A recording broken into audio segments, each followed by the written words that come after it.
Just 2-3টে ডকুমেন্টারির বিষয় নিয়ে বলছি। যেমন ডকুমেন্টারির শুরুতে শেখ হাসিনার গভর্নমেন্ট ফরমেশনের বিষয়টা দেখানো হয়েছে এবং বলা হয়েছে যে শেখ হাসিনা গভর্নমেন্ট ফর্ম করেছে। ওইখানে বোধহয় দিন তারিখটা উল্লেখ করা দরকার যে কোন সালে গভর্নমেন্টটা গঠন করেছিল। মাঝখানে ইলিয়াস আলী ভাইয়ের কথা বলেছিল যে সাংগঠনিক সম্পাদক গ্রেপ্তার হয়েছিল। এটা বিএনপি তার পার্টি ফোরামে বললে তাহলে বুঝবে যে বিএনপির সাংগঠনিক, সেখানে তার পরিচয়টাতে বোধহয় বিএনপির সাংগঠনিক সম্পাদক উল্লেখ করা যেতে পারে একটু।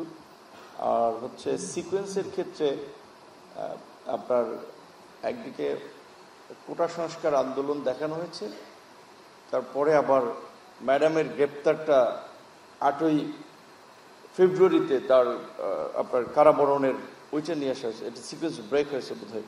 এইখানে প্রথমে ম্যাডামের গ্রেপ্তারটা হবে আগে 8 ফেব্রুয়ারি, যেহেতু তারপরে কোটা সংস্কার আন্দোলন, তার মাঝখানে নিরাপদ সড়ক আন্দোলন 29শে জুলাই থেকে ক্যান্টনমেন্টের 2জন শিক্ষার্থীর মৃত্যুকে কেন্দ্র করে গড়ে উঠেছিল।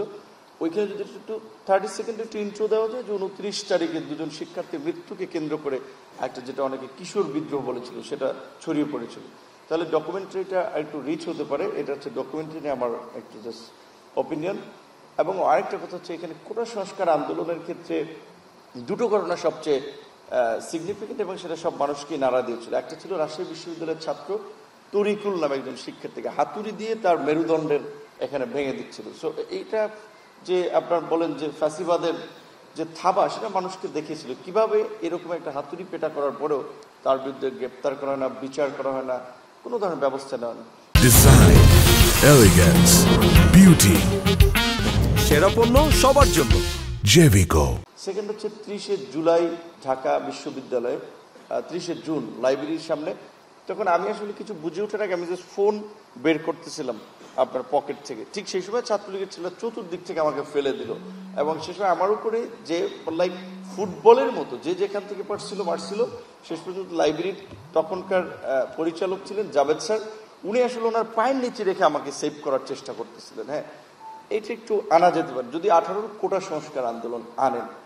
আর আজকের যে এই 2024-এর জুলাই গণঅভ্যুত্থান কেন্দ্রিক বা ফ্যাসিবাদের পতনের যে একটা ডকুমেন্টারি দেখানো হয়েছে, আবদুল্লাহ ভাই বলেছেন সরকারি অনেক ডকুমেন্টারি দেখানো হয়েছে।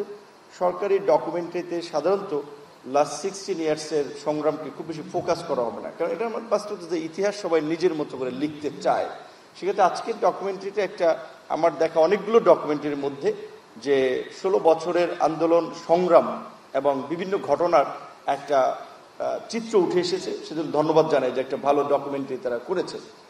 আর সর্বশেষ যে কথাটি বলতে চাই যে আমি জানি না এখানে আপনাদের ডকুমেন্টারি দেখলে কেমন লাগে, কিংবা এখানে তরুণরা যারা আন্দোলনের সাথে ছিলেন, আমি আসলে স্থির থাকতে পারি না। আমার মাঝে মাঝে মনে হচ্ছে যে ব্রেনের আপনার কি বলে লাইক স্ট্রোক করে কিনা, খুব এরকম একটা ফিল হয়। এই ডকুমেন্টারিগুলো দেখে আমি স্থির থাকতে পারি না। এপিসি থেকে ফেলে দেওয়া, কিংবা ওই যে একটা ছেলে বললো যে তাকে গুলি করা, তো আমি আজকে ভাবছি যে এরপরে আমি এই ধরনের ডকুমেন্টারিগুলো দেখবো না। কারণ আমি অনেকে বলে এত নির্যাতিত হয়েছি, হামলার পরে উঠে দাঁড়িয়েছি, কিন্তু এই জুলাইয়ের ডকুমেন্টারিগুলো দেখে আসলে আমি স্থির থাকতে পারি না। আমি এখানে রিজভী ভাই জানে ডিবি কার্যালয়ে তার একসাথে রুমেই ছিলাম, কিভাবে আমার সাথে আসলে কি আচরণ করা হয়েছে সকাল বিকাল রাত দুপুর, এমনকি তারপরেও কিন্তু শরীরের ব্যথা নিয়েও রিজভী ভাই খসরু ভাই সহ আমরা একটি প্রিজন ভ্যানে গেছি। জানালার ফাঁক দিয়ে কিন্তু এই যে প্রিজন ভ্যানের দেখেছি রাস্তার আশপাশে লোক আছে কিনা, এইখান থেকেও স্লোগান দিয়েছি, টুকু ভাইরা ছিল।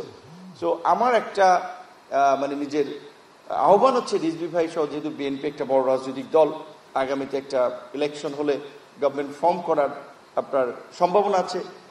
এই দেশে আসলে সরকারের থেকে কেউ এমন একটা রাষ্ট্র গড়তে চায় না যে আমি বিরোধী দল হলে রাষ্ট্রটা কেমন হবে, যে আমি বিরোধী দল হিসেবে যেভাবে রাষ্ট্রটা চাই, আমি যেহেতু সরকারে সুযোগ পেয়েছি আমি সেইভাবে রাষ্ট্রটা গড়ে তুলব।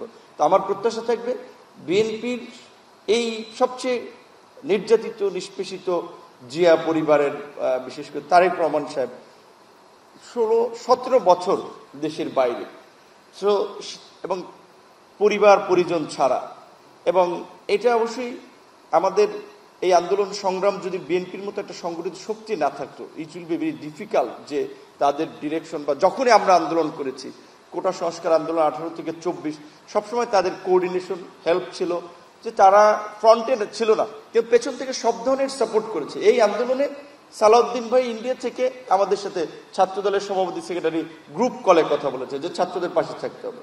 চেয়ারম্যান সাহেবের সাথেও আমাদের কথা হয়েছিল।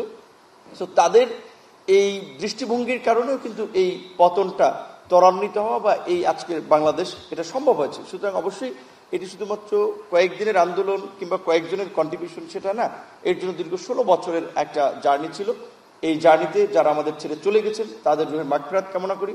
যারা আহত হয়ে পঙ্গুত্ব বরণ করেছেন শুধু জুলাইয়ে না, সেই 16 বছরের জার্নিতে এবং 1800 কোটা সংস্কার আন্দোলনে তাদের প্রত্যেকেরই আমরা সুস্থতা কামনা করি।